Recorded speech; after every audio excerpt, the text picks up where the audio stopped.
The subject matter of these stories is PNIMI and Chitzonius.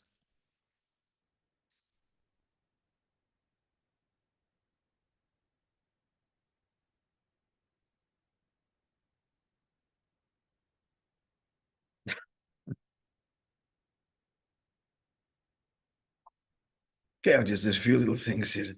He says, by the way, he says, in Atvot, there was a Yid that on Shabbos used to daven at length, was Meirich and davening. But his Arichas was always something interesting. He always finished davening 10 minutes after each of the masmen finished his davening. So once when the Rebbe wasn't there, they said about this Yid, Rachmanas on him. Now he doesn't know when to end his davening. This is the subject. He's telling these anecdotes.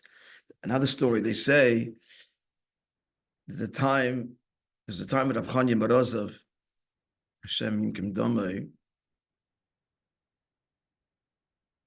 You all know about him. We've told you stories, and you're familiar. So Rabbi Chanya was looking for a teacher for his children. So somebody proposed himself, and he'll be a teacher. But this fellow didn't, the Chanya wasn't so enthralled about him and didn't want to take him as a teacher for his sons, even though he'd offered himself.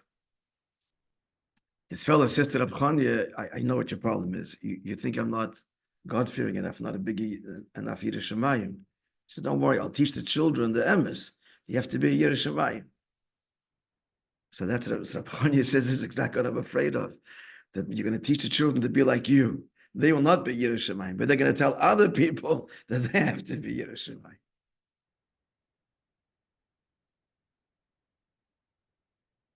One more anecdote he says about Rabbi Chanya.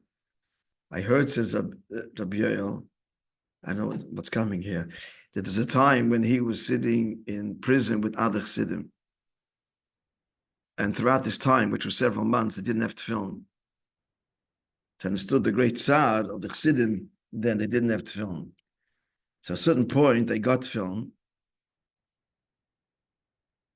And now they have the opportunity to put on film after a long time that this was withheld from them. And you could see on all of the Chassidim a tremendous simcha. As each one waited his turn to put on film, but Rabbi Chanya didn't see anything.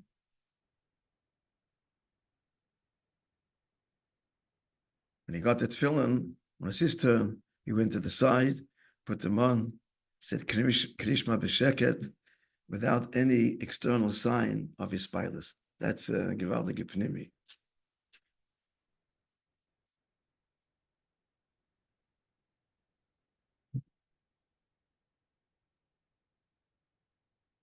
One more story. No, here we have time.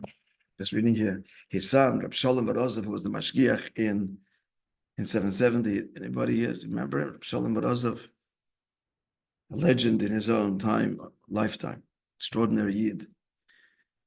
They say, so his son relates that when he was a young bocher, it happened once that the bocher in Yeshiva was speaking about his father, Rabbi Chanya, and he said, Chanya is not the makusha to the Rebbe, to the Fidik Rebbe.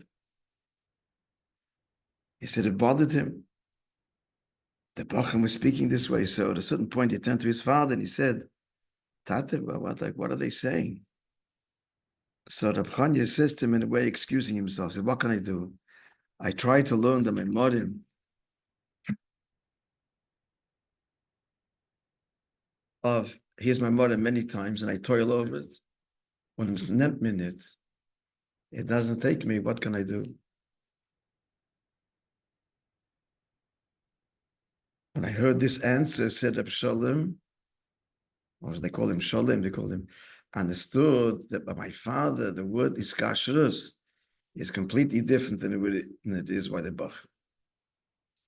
Rabbi said this is a good story. We'll continue it tomorrow. See what Rabbi says in the story.